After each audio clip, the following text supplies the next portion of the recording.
Eu quero, antes de tudo, cumprimentando os eminentes colegas e os colegas estudantes, quero dizer da minha imensa alegria por voltar a esta universidade, a esta escola. Eu frequentei muito a Faculdade de Direito de Franca quando da sua instalação e sempre fui recebido com muita amizade, muito calorosamente, e pude acompanhar muito de perto o desenvolvimento dessa escola. E posso dar meu testemunho da extrema seriedade desta escola, dos seus professores, dos estudos aqui realizados. E posso dizer a vocês que a imagem externa desta escola é muito boa exatamente graças à alta qualidade dos professores e dos alunos. Eu quero cumprimentar os organizadores deste evento, porque considero que é absolutamente oportuna esta reflexão proposta sobre direito e bioética. E, na verdade, nós estamos vivendo um momento importante de transição sobre alguns aspectos, mas um momento de conflitos de valores. E eu acho fundamental, sobretudo, chamar a atenção daqueles que estão se preparando para exercer uma função jurídica, para atuar como operadores de direito, para que estejam alertas quanto aos verdadeiros valores que devem defender. Eu vou fazer algumas considerações de ordem mais geral, exatamente a respeito daquilo que está previsto no programa, que é o conflito que muitas vezes é aparente, muitas vezes é provocado entre o direito e o desenvolvimento científico. E, em seguida, o eminente professor Silvio Vale Moreira, que é um grande especialista de questões relacionadas com a biossegurança, vai fazer as suas considerações e, sem dúvida alguma, vai enriquecer muito os trabalhos deste congresso. E eu quero começar lendo um pequeno trecho de uma obra francesa, publicada pela professora Claire Neranc. A obra se chama, sugestivamente, Da bioética ao biodireito, de la bioétique au biodroit. E diz a eminente professora, começa a sua frase assim: depois da ética, a lei. Essa passagem é o ponto culminante de uma longa evolução começada na antiguidade. Essa passagem da ética à lei. Essa evolução começada com o advento da noção de pessoa e de sujeito de direito. Isso é, de fato, a inviolabilidade da pessoa humana, ou mesmo sua definição, que hoje estão ameaçadas por excepcionais manipulações técnicas geradas pelo desenvolvimento da pesquisa científica e favorecidas pelas lógicas do desejo e do lucro. Quer dizer, na verdade, em nome do desenvolvimento das ciências e supostamente um desenvolvimento em favor da humanidade, valores fundamentais da pessoa humana estão sendo prejudicados e praticamente aniquilados. E é muito importante que nós, da área jurídica, estejamos atentos a isso, para que não nos envolvam, não nos utilizem, sob pretexto de abrir caminhos para a humanidade. Pois bem, eu começaria, então, fazendo algumas observações, rápidas necessariamente, a respeito da noção de ética, porque, pelo próprio programa vocês veem, vocês sabem, essa expressão ética está muito presente. É a bioética e outras éticas, e está muito presente, muitas vezes, para a negação da ética. Então, é importante uma reflexão, ainda que rápida, a respeito do que é precisamente a ética. É uma expressão de origem grega, e há uma pequena, mas valiosíssima obra de Aristóteles, que é dedicada exatamente a este assunto, é a Ética a Nicômacos. O Nicômacos era o pai do Aristóteles, e ele simula um diálogo com o pai discutindo a questão da ética. E ele acentua, então, que a ética é um conjunto de práticas, um conjunto de costumes, mas chama a atenção para um aspecto. São costumes estabelecidos a partir de valores. Não são costumes escolhidos arbitrariamente.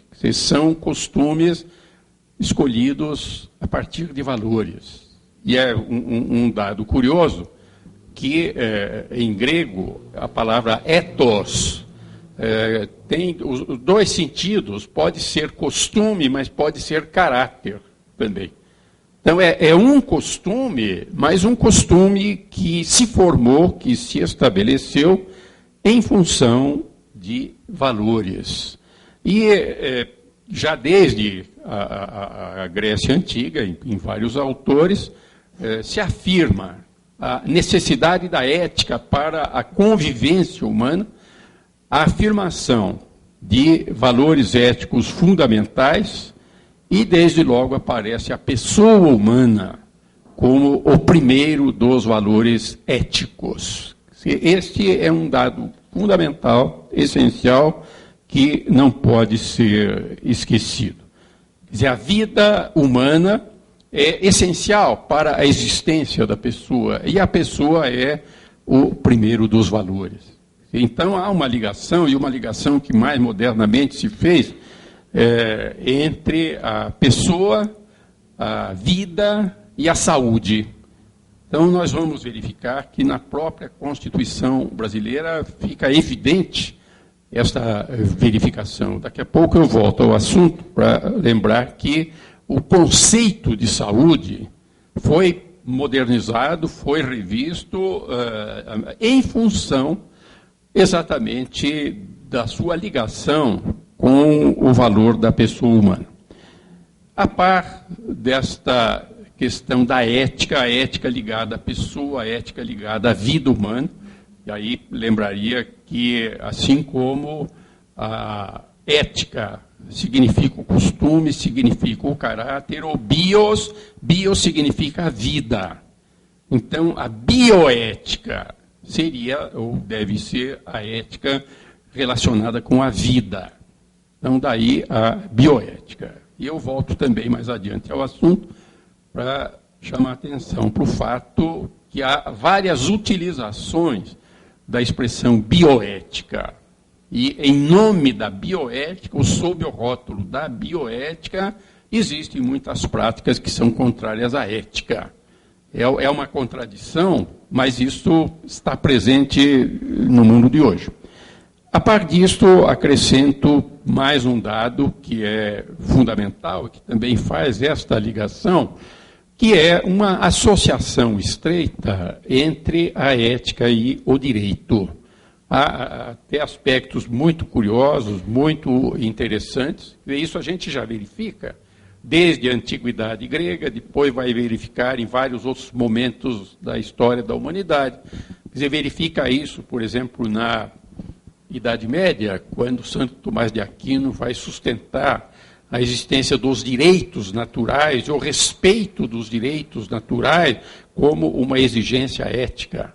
E depois isso será retomado também no século XVIII. Mas existem alguns aspectos que eu quero ressaltar, especialmente um deles, que é precisamente esta ligação da ética com o direito. E aí, me permitir dizer a vocês que falo com base numa experiência pessoal que é muito intensa.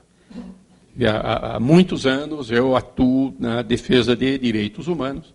Eu pertenço a uma organização internacional, que é a Comissão Internacional de Juristas, que tem sede em Genebra, que é assessora da ONU para Direitos Humanos, e esta Comissão Internacional de Juristas envia missões a qualquer parte do mundo onde haja denúncia de violações graves de direitos humanos. Essas missões são compostas de 4 advogados que vão ao local, entrevistam pessoas, veem o que realmente está acontecendo e depois apresentam um relatório à Genebra, à Comissão de Genebra, e ela, por sua vez, passa isso tudo para a ONU, fazendo denúncias, exigindo providências, e para vocês terem uma ideia, muitas vezes uma denúncia feita pela Comissão Internacional de Juristas impede um governo, impede um Estado de receber apoio financeiro, de receber os benefícios de organismos internacionais. Então, é uma forma que se utiliza de denunciar as violências, de exigir o respeito aos valores éticos. Mas o dado que eu queria ressaltar é que eu já participei de várias dessas missões.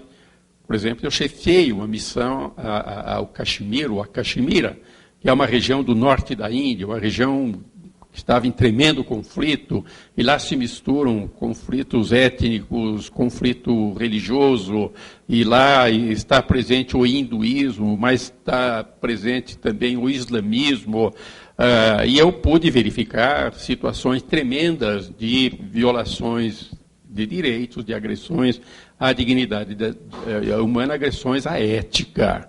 E assim também, eu fui a Moçambique, eu já fui à Indonésia, circulei bastante pela América Latina e trabalho muito com índios também.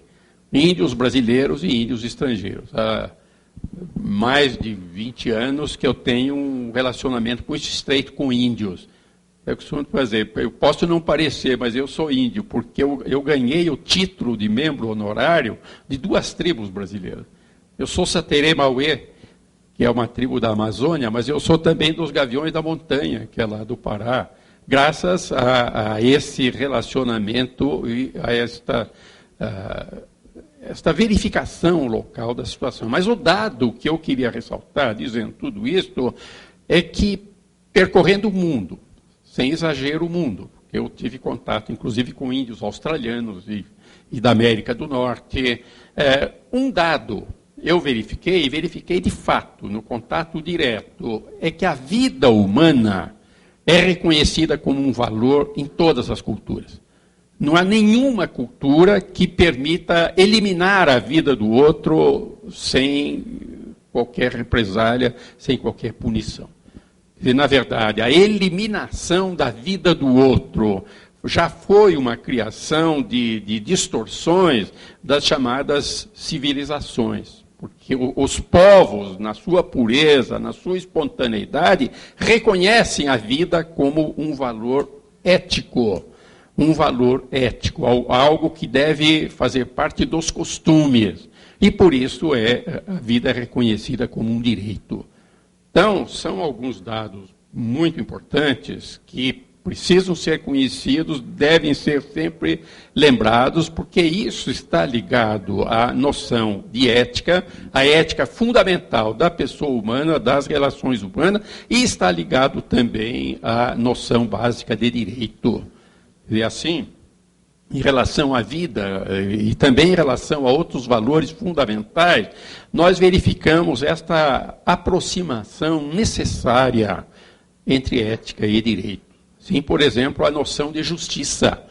Quer dizer, a noção de justiça é essencial para o direito, mas a justiça é um valor ético, é um valor dos comportamentos, ela é necessária para o relacionamento humano. E aí está claramente o relacionamento da ética com o direito. Pois bem, visto isto, eu agora vou chamar a atenção para o fato de que, num determinado momento, se faz o desligamento entre a ética e o direito. E nós brasileiros, inclusive, nós da área jurídica brasileira, ainda estamos sofrendo a influência desse desligamento. Isto raramente é explicado, é dito nas faculdades de direito e, no entanto, é essencial. E quando foi que isto aconteceu? Quando se chega aos séculos XVII, século XVIII, são momentos em que ainda há uma predominância de governos absolutistas, e esses governos absolutistas compreendiam um monarca, um rei, e uma nobreza que gozava de muitos privilégios. Era a camada social superior. E esta nobreza é que participava do exercício do poder político. A nobreza exercia as funções fundamentais na sociedade. Para vocês terem uma ideia de aonde isso chegava, até o século XVIII, a função de julgar era privilégio dos nobres. Então, chega-se ao século XVII, século XVIII, há uma reação a essa situação de privilégios, a essa situação de injustiças, e esta reação aparece, entre outras coisas, através de obras de filósofos políticos que falam nos direitos naturais da pessoa humana, que falam na pessoa humana como um valor, que falam no direito à vida, que falam no direito ao tratamento justo. E é assim que aparecem, por exemplo, obras como de Hugo Grocio, aparece Montesquieu, aparece Rousseau, defendendo a existência de certos direitos que nascem com a pessoa, direitos que são inerentes à condição humana, direitos que são estreitamente ligados aos comportamentos necessários para que seja respeitada a pessoa e seja respeitada a sua vida. Então, é o relacionamento entre ética e direito. E um dado que é da história e é fundamental é que, naquele momento, século XVII, século XVIII, quem chefiou a rebelião contra o absolutismo, contra os privilégios da nobreza, foi uma nova força social que tinha começado a se formar na segunda metade da Idade Média. E vocês estudaram o feudalismo, sabem que no sistema feudal as pessoas viviam nos feudos sob o controle, o domínio do senhor feudal, as pessoas eram tratadas ou como escravas ou como coisas, e havia uma situação de perigo, de guerras, e as pessoas não saíam dos feudos. E os feudos eram autossuficientes. E as pessoas viviam sem nenhum respeito pela pessoa, sem nenhum respeito pelos seus direitos, mas sobreviviam. Entre outras coisas, este exemplo é suficiente, o feudo produzia os alimentos de que as pessoas necessitavam. Quando se chega aos séculos X, século XI, já não há o perigo de guerras externas, as chamadas invasões bárbaras, e as pessoas já não suportam aquelas tremendas violências e humilhações impostas do feudo e começam a sair dos feudos. É um movimento extremamente importante da história da humanidade, é uma verdadeira revolução que se caracteriza pela urbanização da vida social. Quer dizer, a vida social feudal era vida rural. E a partir daí vai se desenvolver a vida urbana. Aparecem muitas cidades, as cidades existentes vão aumentar, vão crescer, mas aqui surge um problema, que era inevitável que surgisse, é que a cidade não produzia alimentos, por exemplo, que era essencial, as pessoas precisavam do alimento. O feudo era autossuficiente, a cidade não era. Como foi que se resolveu, e é um dado da história, como foi que se resolveu este problema? A necessidade de alimento, necessidade de tecidos, que também eram produzidos no feudo, a cidade não produzia, depois foi produzir. Então, no primeiro momento, se resolveu porque uma pessoa, um personagem da cidade, ia para o feudo, comprava do senhor feudal o alimento, o tecido, outras coisas básicas, trazia para a cidade e revendia. E, obviamente, revendia com lucro. E assim aparece o comerciante medieval. O comerciante medieval tem um papel extraordinário na história da humanidade. E à medida em que amplia o seu negócio, este comerciante vai ficando rico. Mas ele vai comprando cada vez mais, vendendo cada vez mais. A certo momento ele precisa de um financiador para as compras que ele vai fazer. E aí surge o banqueiro medieval. Esses são dois personagens de extrema importância na história da humanidade, o comerciante e o banqueiro da Idade Média. Entretanto, esses personagens ganham dinheiro, ficam ricos, depois de certo tempo, esse certo tempo na história da humanidade, são 2 ou 3 séculos, eles começam, inclusive, a comprar um pedaço das terras do senhor feudal. O senhor feudal está mais pobre do que o comerciante e do que o banqueiro. Entretanto, o senhor feudal é que tem as posições políticas, é que tem o controle, inclusive, daquilo que se chamava e se considerava direito. Não havia nenhum respeito pela vida, pelo patrimônio, inclusive, que foi fundamental, porque o senhor feudal, depois o nobre, é que detinham o controle da produção formal do direito. Quer dizer, o direito natural, o direito baseado na ética, ficou sufocado, ficou em plano secundário. E é então que vão aparecer os filósofos políticos, e aí tem uma importância enorme a posição de Aristóteles, falando nesses direitos, defendendo o reconhecimento e o respeito a esses direitos, e foi assim, com o estímulo desses filósofos políticos e a força econômica, sobretudo, desses novos segmentos, comerciantes e banqueiros, que ocorreram as revoluções. Que revoluções são essas? Como elas são identificadas na história da humanidade? São identificadas por um pormenor, é pelo nome que se dava aos núcleos urbanos, aqueles núcleos urbanos formados pelos que saíram dos feudos. E este nome foi dado, em primeiro lugar, a partir de uma antiga palavra inglesa.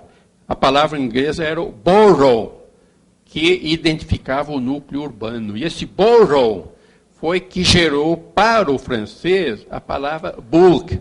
E o bourg deu o burgo. O burgo deu o borgo. E esse personagem do burgo passou a ser chamado de burguês. Foi assim que nasceu a burguesia. A burguesia nasceu da história. Nasceu desta revolta contra a sufocação dos direitos. E quando se chega ao século XVIII, o burguês está muito rico, o burguês está organizado, e o burguês consegue superar a nobreza, o absolutismo, e assume o poder político. Este é um momento muito importante, inclusive, para a história do direito. Quer dizer, o burguês assume o poder político e vai criar um tipo de organização que lhe dê a garantia para a sua pessoa, mas, sobretudo, a garantia para o seu patrimônio. Esse é também um dado fundamental. Porque o burguês não tinha título de nobreza. Ele era conhecido como comum. Ele era uma pessoa comum. E como ele não tinha título de nobreza, como ele não tinha tradições de família, qual era o valor que ele tinha para opor aos outros? Era o patrimônio. É o patrimonialismo. O patrimonialismo vai ter uma importância enorme, a tal ponto que quando, nesse ciclo de revoluções burguesas, ocorre a Revolução Francesa, que foi uma grande revolução burguesa, e em 1789 se publica uma declaração de direitos, o único direito que aparece 2 vezes na declaração como direito natural é o direito de propriedade. Porque esta era a base do poder do burguês, do poder da burguesia. E por isso, a partir daí, haverá uma valorização enorme do patrimônio, dos bens patrimoniais, porque isso é que lhe dava força e estabelecia a diferenciação entre ele e as demais pessoas. Quer dizer, aquele conjunto de pessoas que queria assumir o governo da sociedade. E é interessante a própria criação dos Estados Unidos da América. Lembram-se a proclamação da independência das colônias inglesas da América. Proclamada a independência, ela se transforma em estados. E, alguns anos depois, vão se unir para formar um único estado que recebeu exatamente esse nome, Estados Unidos da América. Foi um Estado criado por burgueses e para a burguesia. Vocês nunca ouviram falar num nobre norte-americano, num barão, visconde, porque nunca existiu. O Estado foi criado, Estado burguês. E é um dado interessante, eu tive oportunidade de fazer muitas pesquisas a respeito desta época, desta situação. Neste ano ainda vai sair um livro meu em que eu trato dessas questões e que foi produto dessa pesquisa. E, entre outras coisas, eu vi numa troca de cartas entre dois membros da Convenção de Filadélfia, foi onde se criaram os Estados Unidos da América, onde foi criada a primeira Constituição escrita da história da humanidade, e um diz o outro, quem não tem propriedade não tem caráter. E diz isso, quem não tem propriedade não tem o que perder, então não está interessado numa boa sociedade, qualquer coisa serve. E isto pesou muito no tipo de organização política e jurídica que se estabeleceu. Mas eu quero ressaltar, sobretudo, porque tem influência enorme para nós, a Revolução Burguesa realizada na França, a Revolução Francesa. A Revolução Francesa foi, obviamente, comandada pela burguesia, em grande parte utilizou preceitos, afirmações das obras dos grandes pensadores, sobretudo Montesquieu teve uma influência enorme, e, entre outras coisas, Montesquieu escreveu isso. A obra básica de Montesquieu, lembra-se, é Do Espírito das Leis. Ele diz isto, o governo da lei é melhor do que o governo dos homens. Isso porque a lei é igual para todos, e o homem discrimina. Entretanto, Montesquieu, logo em seguida, dá um conceito de lei. O que é que ele entendia por lei? E ele diz, é a relação necessária que deriva da natureza das coisas. É necessário aquilo que não pode deixar de ser, é aquilo que é espontâneo, aquilo que é natural. É a maneira como as pessoas espontaneamente se relacionam a partir dos fatos, a partir da ética. Isso era Montesquieu. Quando a burguesia assume o poder político na França, ela vai fazer a Declaração dos Direitos e vai fazer a primeira Constituição Francesa. Tudo isso tem extrema importância para o direito de hoje no Brasil. E aqui chama atenção para isso, os Estados Unidos acabavam de ser criados, não tinham nenhuma influência internacional, enquanto que a França, quando realizou a Revolução Burguesa, já era um império mundial. A França já tinha colônias, a França exercia influência em grande parte do mundo. Por isso, o modelo francês de direito, o modelo francês de Constituição, foi que se exportou, inclusive para o Brasil. E o que é que nós vamos encontrar na França?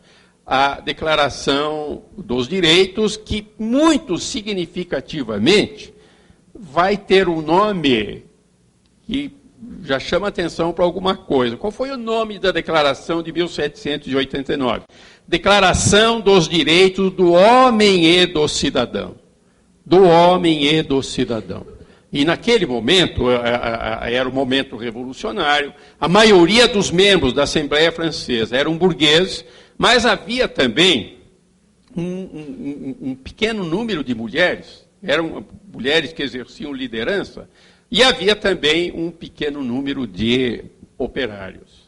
E curiosamente, a maioria dos membros da Assembleia eram advogados.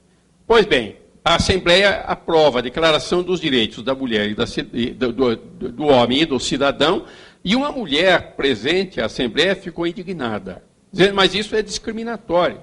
E Montesquieu não tinha dito que o governo da lei é bom porque não discrimina? E ela disse, isso é discriminatório. E aprovaram a si mesmo a Declaração dos Direitos do Homem e do Cidadão, e ela, em sinal de protesto, propôs que se aprovasse um outro documento chamado Declaração dos Direitos da Mulher e da Cidadã. E isto foi considerado subversivo. Esta mulher está subvertendo a revolução, essa mulher está nos traindo. Ela foi condenada à morte e foi guilhotinada por esse atrevimento. E isso tudo em nome da liberdade, em nome dos direitos naturais da pessoa humana.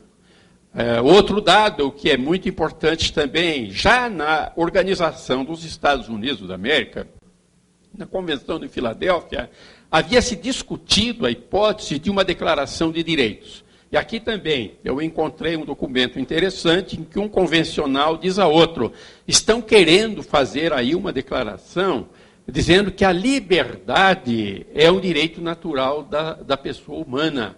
Mas isso para nós vai ser muito complicado, porque nós somos senhores de escravos e queremos continuar sendo senhores de escravos. Então não fizeram a declaração e mantiveram a escravidão. E para vocês terem uma ideia, a escravidão durou ainda nos Estados Unidos 80 anos depois de feita a Constituição, em nome dos direitos naturais da pessoa humana, entre outros o direito à liberdade. E a França, a mesma coisa. A França, como viram, excluiu as mulheres. Mas a França também tinha escravidão e manteve a escravidão. Mas o dado mais grave, então esse que é para nós o ponto essencial, é que a França vai fazer a aplicação daquele preceito de Montesquieu, o governo da lei é melhor do que o governo dos homens. Então, em 1791, a França aprova sua primeira Constituição, dizendo isso, ninguém pode ser obrigado a fazer alguma coisa a não ser com base na lei. Ninguém pode ser proibido a não ser com base na lei. É a lei quem governa. Então, não são mais pessoas, mas é a lei. Entretanto, o que era a lei? Para eles, que noção de lei eles adotaram? Teria sido a de Montesquieu, como a relação necessária, a lei natural, não foi. Nós vamos encontrar na primeira Constituição de 1791 esta afirmação. Primeiro, a lei é o direito. Não existe direito fora da lei. E, em seguida, quem faz a lei, é o que está escrito lá, quem faz a lei são os delegados dos cidadãos ativos.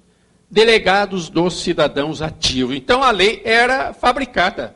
A lei não era mais a lei natural. Não era aquela lei de Montesquieu. O governo vai ser a da lei, mas a lei feita pelos delegados dos cidadãos ativos. E claro que a essa altura nós queremos saber quem eram esses cidadãos ativos. Era uma categoria social privilegiada que iria produzir os fabricantes de leis. E fabricar a lei era fabricar o direito. E na Constituição Francesa de 1791, a gente fica sabendo quem compunha esta categoria privilegiada. Então, diz, primeira condição para ser cidadão ativo é ser francês do sexo masculino. A segunda condição é não ser empregado de ninguém. Era a exclusão dos trabalhadores, a exclusão dos empregados. Terceira condição é pagar uma taxa anual muito elevada. E a síntese disto isso leva a que conclusão? É que o cidadão ativo, o fabricante de leis, é o burguês. E aquele burguês que dava ao patrimônio um valor maior do que o valor dado à pessoa. E a partir daí nós vamos assistir ao nascimento de uma noção de direito que em grande parte prevalece ainda hoje entre nós. Há um dado curioso que eu gosto de ressaltar, a Constituição, feita em 1791, não tinha sido feita só por cidadãos ativos, porque foi ela que criou a categoria cidadão ativo. Quando se fez a Constituição, havia operários e havia mulheres. Quando é que aparece a primeira lei feita só por delegado dos cidadãos ativos? É 1804, é com o Código Civil francês. E o Código Civil é que será chamado de lei. É curioso, se vocês pegam biografias e os livros dos autores jurídicos franceses, a partir daí, eles dizem isso, fulano de tal, professor de lei, ou então professor do Código, porque a lei era o Código Civil. E a Constituição passa para plano secundário. Ainda hoje, para muitos juristas franceses, a Constituição não é reconhecida como um documento jurídico, é um documento político. Então, o que prevalece é a lei, e a lei é o Código Civil, que é rigorosamente formalista. Quer dizer, não existe direito a não ser aquele direito escrito na lei. Mas, além disto, ela é também patrimonialista. Uma valorização enorme das pessoas em função do seu patrimônio.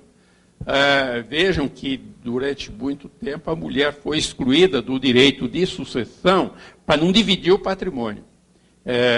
E isso chegou até recentemente entre nós, quando se dizia o marido é o chefe da sociedade conjugal. Sociedade conjugal era vista como uma entidade econômica. Então, o marido é o gerente. E, além disto, o Código Civil francês vai ser aplicado com absoluto rigor formal. E, mais ainda do que isto, o formalismo exclui preocupações de natureza ética. O que importa é o que está escrito na lei. Se isto é ético ou não, não interessa. Quem faz a lei? Os delegados dos cidadãos ativos, os delegados da burguesia, que, obviamente, não vão levar em conta os valores de todo o povo. E eu dou um exemplo a vocês, além disso, dessa discriminação contra as mulheres. Na França foi aprovada, no finzinho do século XVIII, uma lei, esta lei tem o nome do seu propositor, Le Chapelier. Esta lei Le Chapelier proibia e considerava crime a formação de associações. Por quê? Porque era o começo da industrialização. Os operários tinham percebido que sozinhos eles não tinham força nenhuma. Isso, aliás, está em Montesquieu também, quando escreve isso. A força do grupo compensa a fraqueza do indivíduo. Então, eles quiseram criar associações. E isto foi proibido e foi considerado crime. A criminalização dos movimentos sociais é uma coisa que hoje está acontecendo no Brasil. Em vários estados brasileiros, o Ministério Público propõe ação criminal contra o MST, os organizadores de entidades de trabalhadores, é a criminalização dos movimentos sociais. Quer dizer, não importa se é ético ou não é ético, feriu a formalidade, então tem que ser punido. E foi este direito que se impôs como direito para grande parte da humanidade. Foi este direito que chegou ao Brasil. E, em grande parte, este é o direito que está vigorando ainda entre nós. Vejam, os professores de direito do Brasil fazem discurso, falam na aula, escrevem que a Constituição é a lei mais importante do país. Já terão ouvido e lido isso uma porção de vezes. A Constituição é a lei mais importante do país. Durante quanto tempo o estudante brasileiro estuda a Constituição? Na melhor das hipóteses, 6 meses. Durante quanto tempo ele estuda o Código Civil? Durante 4 anos. Afinal, qual é a lei mais importante do país? É o civilismo, é o privatismo, é o individualismo, é o formalismo. E eu mesmo tive experiência assim, num caso em que eu defendia um jovem de 18 anos, envolvido num furto, e eu achei que o juiz tinha exagerado na punição, na penalidade, e fui conversar com o juiz, muito cuidadoso, excelência, essa coisa, Vossa Excelência não acha que esta punição é injusta? E o juiz me deu esta resposta, disse, doutor, a justiça é problema do filósofo. O meu problema é a legalidade. Pronto, acabou. Eu apliquei a lei formal, não se discute mais. Se é justo ou injusto, não é problema meu. Quer dizer, esta é a noção do direito esvaziado da ética. Foi exatamente isso que se fez através das revoluções burguesas, e foi essa a noção de direito que passou a vigorar a partir de então. O direito é a lei, o direito é a forma. Agora, se é justo ou injusto, isso não interessa. Se a mulher é excluída, se o trabalhador é tratado de maneira brutal, como acontecia durante muitas décadas da Revolução Industrial, o trabalhador com uma jornada de 18 horas, a família do trabalhador vivendo na miséria, as crianças sem escola, passando fome, não interessa, tudo é legal. Agora, se é justo ou injusto, se leva em conta o valor da pessoa humana, isso tudo não interessa. E isso, em grande parte, como muitos autores reconhecem, influiu para o crescimento das revoltas, o crescimento das violências. Por exemplo, isso está na base do aparecimento dos movimentos socialistas, do aparecimento do marxismo. Era uma atitude de revolta contra essas tremendas injustiças. E assim também, na mesma linha, vai aparecer na França, no fim do século XIX, um movimento chamado catolicismo social. Esse catolicismo social foi que produziu a encíclica Rerum Novarum, do Papa Leão XIII, em que pela primeira vez se fala em direitos sociais. Antes só se falava em direitos individuais. E de quais indivíduos? Dos indivíduos privilegiados.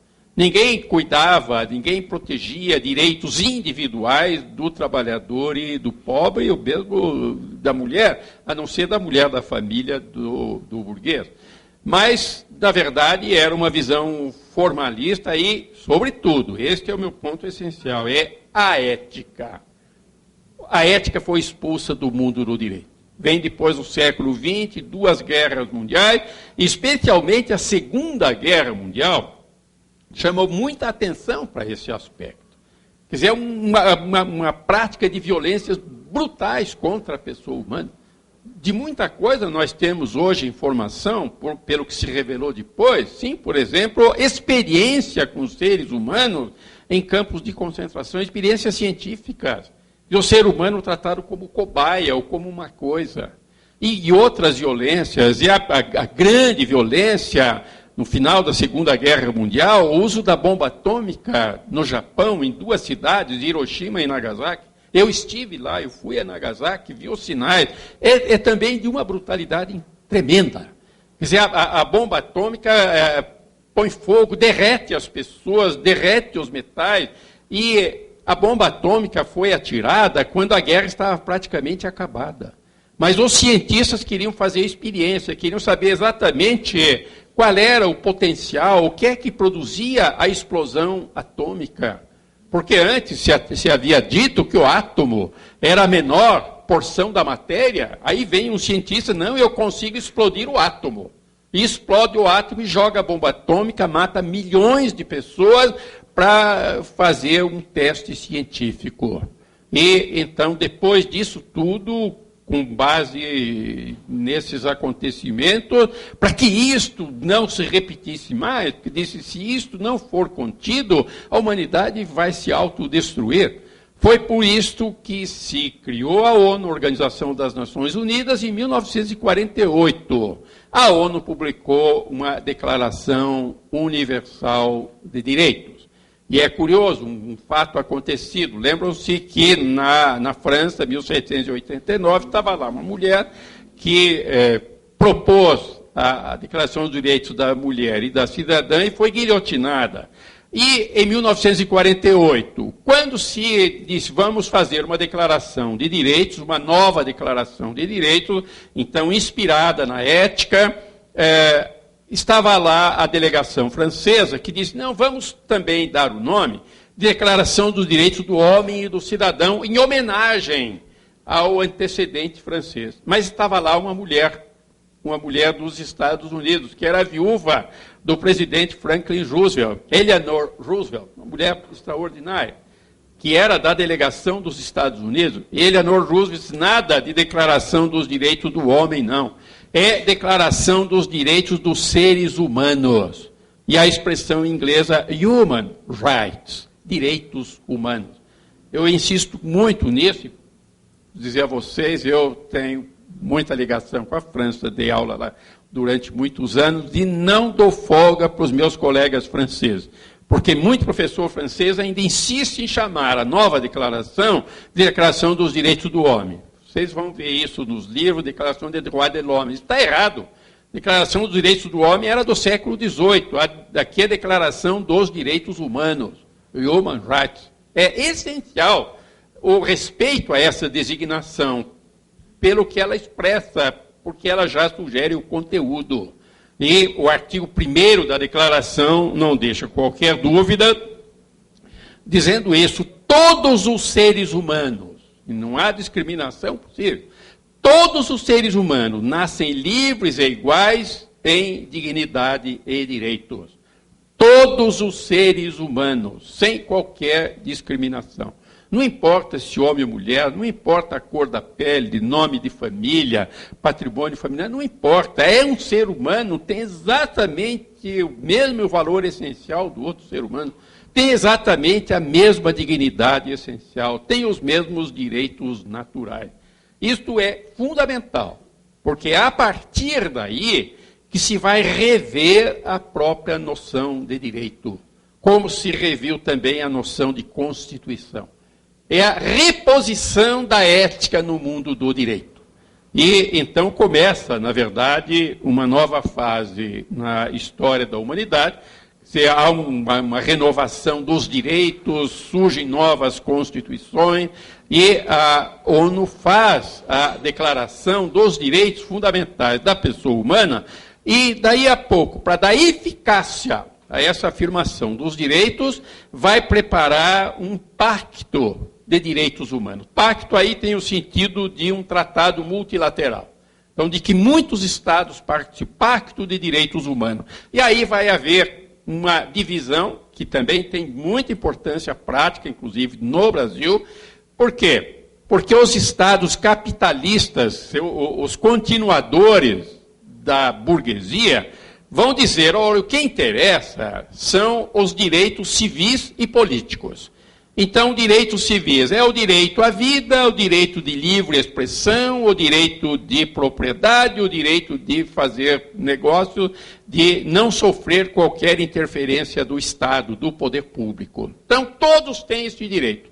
Falem o que quiserem, morem onde quiserem, vocês têm o direito de escolher a escola para os seus filhos, a alimentação, todos são livres. E, além disso, os direitos políticos, o direito de votar e ser votado. Entretanto, na ONU existia um outro grupo, liderado, então, pela União Soviética, eram os Estados socialistas, mas dele faziam parte também os Estados menos desenvolvidos, os Estados pobres. E aí alguns líderes disseram, mas é uma hipocrisia dizer que tem o direito de ser livre quem não tem o poder de ser livre. Eu dizer para uma pessoa, olha, você é livre, escolha onde você quer morar. Mas quantos podem escolher? Ah, você é livre, escolha o que você quer comer. Escolha a escola dos seus filhos, escolha o médico para a sua família. Mas dizer que isto é um direito, sem dar o poder, sem dar a possibilidade, é mentira, é hipócrita. E por isso, disseram, nós temos que reconhecer, no mesmo nível, com a mesma eficácia, os direitos econômicos, sociais e culturais. Se direitos econômicos, sociais e culturais, que têm o mesmo valor dos demais direitos, são igualmente direitos naturais da pessoa humana. E entre os direitos econômicos, ressaltou-se especialmente o direito ao trabalho, não é o direito do trabalho, é o direito ao trabalho, o direito de trabalhar com dignidade, com remuneração justa, com a proteção da pessoa, a proteção da saúde, sem sofrer qualquer humilhação. E assim também o direito à educação. Direito à educação, e aí há uma ligação que é muito bonita, interessante, com a dignidade humana. No século XV foi publicado na Itália um pequeno, mas riquíssimo livro, chamado exatamente Da Dignidade Humana. O autor era um jovem, Pico della Mirandola, e ele dirá isso, o que caracteriza a dignidade, o que é essencial, é que o homem e ele usa uma expressão latina, faber sui. O ser humano não nasce pronto e acabado, ele nasce com um potencial extraordinário e se desenvolve. Então, isto faz parte da dignidade humana, a possibilidade efetiva, real, do desenvolvimento. E, modernamente, isso foi traduzido por oportunidade de educação. Então, a educação, e por isso a Constituição brasileira diz hoje, a educação é direito de todos e dever do Estado, porque é um direito social fundamental. E, a par disso, ganha também igual ênfase o direito à saúde. A saúde é essencial para a pessoa humana, faz parte da dignidade humana, ter saúde, receber cuidados de saúde, ter a proteção da saúde, e aqui eu acrescento um dado que é fundamental. O que é saúde? Até a existência da ONU, considerava-se saúde a ausência de doenças. Quem não tem doença, tem saúde. Quem não tem uma doença declarada, tem saúde. Porque muitas vezes a pessoa estava morrendo de subnutrição, tudo isso, mas não tem uma doença declarada, então tem saúde. E foi nos quadros da ONU que se criou a Organização Mundial de Saúde, se redefiniu a saúde como o estado de completo bem-estar físico, psíquico e social. Estado de completo bem-estar físico, psíquico e social. Isto é saúde. E todos têm o direito a atingir esse estado. E isto é fundamental porque a Constituição brasileira também diz que a saúde é direito de todos e dever do Estado, mas exatamente na sequência do Pacto de Direitos Humanos. E a ONU acabou aprovando 2 pactos, porque não entraram em acordo. Então, um pacto dos direitos civis e políticos e outro dos direitos econômicos, sociais e culturais. E, então, o Pacto dos Direitos Econômicos, Sociais e Culturais ficou aberto à adesão de todos. O Brasil acabou aderindo aos 2 pactos. E eles estão refletidos na Constituição brasileira. E é por isso que a saúde está no mesmo nível da vida, está no mesmo nível da educação, reconhecida como um dos direitos essenciais da pessoa humana. Pois bem, a história continua e o que nós vamos verificar é que, logo em seguida, em grande parte, aproveitando conhecimentos adquiridos pelas pesquisas realizadas com seres humanos, pesquisas realizadas durante a Segunda Guerra Mundial, houve um desenvolvimento extraordinário de tecnologias e da ciência. E este desenvolvimento acabou produzindo consequências muito sérias, porque a própria ONU logo percebeu que aqueles conhecimentos poderiam exercer enorme influência na vida da humanidade e poderiam ser utilizados a favor da humanidade, mas utilizados também contra ela. E foi exatamente por esta circunstância, para prevenir esta má utilização, que a ONU, em 1975, aprovou uma declaração que se chama Declaração sobre a Utilização do Progresso Científico e Tecnológico em benefício da humanidade, em benefício de toda a humanidade. E nessa declaração, ela chama atenção para o risco ou para a criação de novas possibilidades de interferência na vida, no início da vida humana, no fim da vida humana, assim como na integridade física e psíquica da pessoa humana.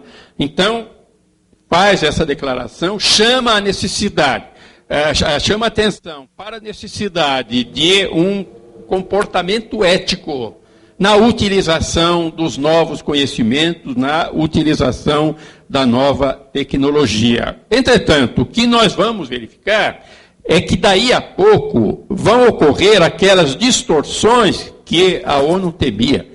Então vai se dar esse desenvolvimento extraordinário de novos conhecimentos, de novas tecnologias, mas isso em grande parte vai ser utilizado contra a dignidade da pessoa humana, ignorando exigências éticas. E apenas para ter uma lembrança, a enumeração, eu vou chamar a atenção para algumas dessas utilizações e depois nós vamos ouvir isto em pormenor. O professor vai tratar disso, dessas agressões à natureza, dessas agressões à vida humana, dessas agressões à integridade da pessoa humana. E como uma lembrança disto, e tratando de alguma coisa que está nos jornais, está aí para conhecimento de todos, nós vimos um desenvolvimento extraordinário daquilo que se chamou, ou vem se chamando, de engenharia genética. Engenharia genética. Engenharia genética, na verdade, é uma manipulação de elementos essenciais da vida, e nesses dias ainda os jornais publicaram, tratando de alguns casos escandalosos, e nós ficamos sabendo, por exemplo, que há verdadeiras fábricas de seres humanos. São laboratórios, são clínicas de reprodução humana, que têm, entre outras coisas, um banco de esperma. Eles compram o esperma de alguém, compram os óvulos de mais alguém, utilizam mulheres para que aluguem os seus úteros, e desta maneira produzem uma pessoa humana, como se fosse, por exemplo, a Coca-Cola, que compra a latinha aqui, matéria-prima lá, tinta lá e faz o produto. Só que esse produto é uma pessoa humana. Quer dizer, isto é a engenharia genética. E, a par disso, também, nós verificamos que há um desenvolvimento científico extraordinário, se utiliza também a engenharia genética para animais, para vegetais, e a par disso também outros produtos científicos são utilizados sem nenhuma consideração de natureza ética, sem nenhum respeito pela vida humana, pela dignidade dos seres humanos, como, por exemplo, a ampla utilização que se faz hoje de agrotóxicos. Os jornais estão noticiando todos os dias, e a utilização é amplíssima, em prejuízo da humanidade, em prejuízo da pessoa humana. E assim surgem técnicas de manipulação da pessoa, de interferência na vida e nos comportamentos humanos, como os anticoncepcionais, abortivos, estimulantes, e o ser humano é usado verdadeiramente como cobaia. Quer dizer, a grande preocupação de quem detém esses conhecimentos, na sua maioria, é a obtenção de proveito econômico.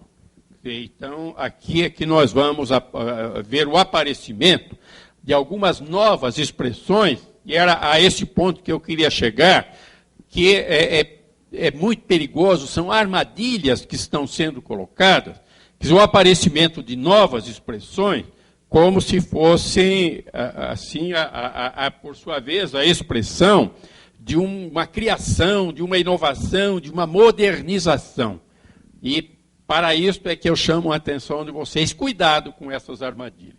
Cuidado com quem quer parecer mais moderno e diz que aquela visão tradicional do direito, direito ético, aquilo está superado.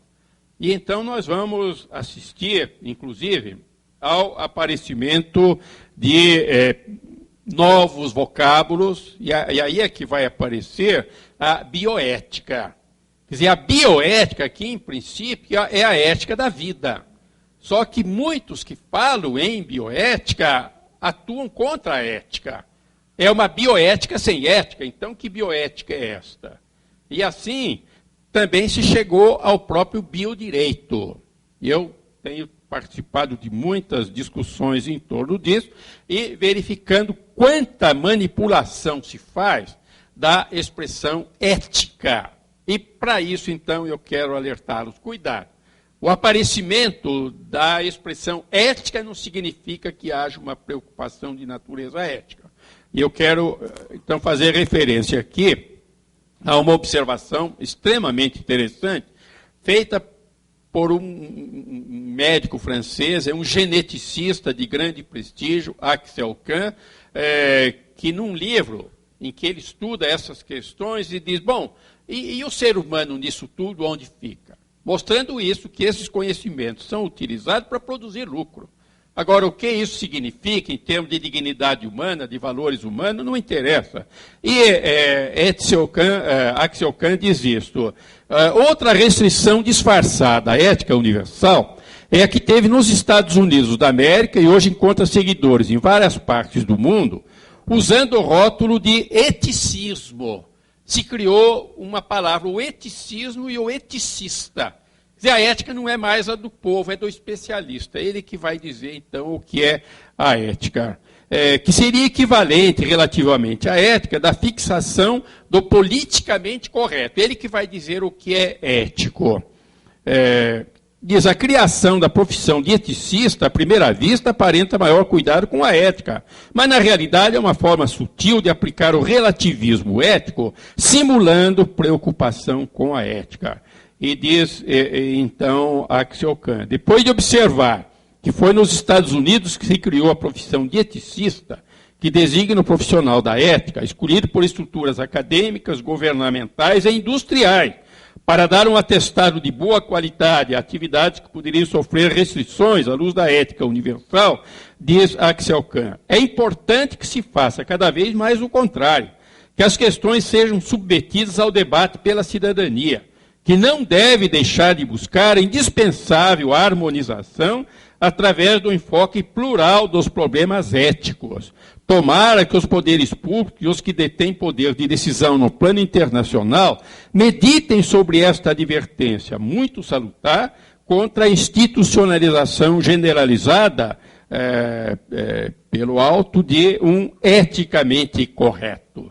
E já chegando ao final, queria assinalar que a Constituição brasileira, atual de 88, ela começa fazendo, pela primeira vez na história constitucional brasileira, começa fazendo uma afirmação de princípios. E entre os princípios expressamente declarados está a dignidade da pessoa humana. Mas, além disso, a Constituição acolheu e deu eficácia jurídica aos preceitos tanto de direitos civis e políticos, quanto dos direitos econômicos, sociais e culturais. E, especificamente, no tocante à saúde, eu quero fazer um destaque, porque houve uma grande coincidência. Eu já estava me preparando para vir aqui para tratar desta temática, quando no jornal de ontem, é o jornal Estado de São Paulo, o jornal de maior circulação no Brasil, apareceu uma notícia estarrecedora, que deve causar indignação, exatamente demonstrando esta agressão à ética. E isto está relacionado com a disposição constitucional que trata da saúde, que prevê a existência de uma lei orgânica da saúde, mas diz isso, que na gestão dos serviços de saúde se praticará a democracia direta. Através de conferências de saúde, haverá conferências municipais, estaduais, conferência nacional, e os conselhos vários, inclusive um conselho de ética. Então é o povo, e isto recuperando a noção grega, a noção aristotélica de ética, é o povo que vai dizer o que é ético. E, no entanto, o que é que vem acontecendo entre nós? É que quem está dizendo o que é ético são as grandes indústrias, são os grandes laboratórios, são aqueles que fazem a pesquisa não para melhorar a vida da humanidade, mas para obter dinheiro. E, no entanto, a Constituição determina que na gestão dos serviços de saúde sejam levados em conta os valores proclamados pelas conferências e pelos conselhos. E para dar uma forma a essas diretrizes, para dar a garantia da eficácia jurídica, é que foram publicados alguns documentos básicos, alguns têm a forma de portaria, mas publicadas pelo ministro da Saúde, com base na decisão dos conselhos. Então, é o povo quem está dizendo o que é ético. E o que é que diz o jornal de ontem? Portaria assinada no início do mês pelo ministro da Saúde, José Gomes Temporão, revogou as principais normas sobre ética em pesquisa envolvendo seres humanos no país. Essa portaria, que tem número 2048, provocou muitas revoltas. E diz mais adiante. Então, esta nova portaria, que acaba de ser publicada, revoga 4 resoluções. A 196, que contém diretrizes para a pesquisa de seres humanos, e com regra para o Conselho Nacional de Pesquisa, Conselhos Humanos. A portaria 251, que aprova normas de pesquisa com humanos para novos fármacos, para medicamentos, pesquisa com o ser humano para produzir e vender medicamentos, vacinas e outros tratamentos. A portaria 292, que traça regras para pesquisas coordenadas do exterior, pesquisas que são comandadas pelo núcleo industrial que está lá fora do Brasil, mas pesquisas feitas com brasileiros e no Brasil, inclusive com índios brasileiros. e que envolvem a remessa de material biológico para outros países. E vocês já deverão ter visto no jornal a notícia até de remessa de sangues de índios para experiências com em laboratórios fora do Brasil. E, por último, a 350, com regras para pesquisa sobre a genética humana. Pois bem, saiu uma decisão, saiu uma portaria revogando todas essas outras, e com isso desaparecem as normas éticas. E com isso fica o campo aberto para o uso da pessoa humana, para a experiência com a pessoa humana, para as agressões mais brutais à natureza, que também são agressões à humanidade, tudo isso em nome do lucro, para a garantia do lucro. Então, por todas essas razões, é que eu quis falar sobre isso.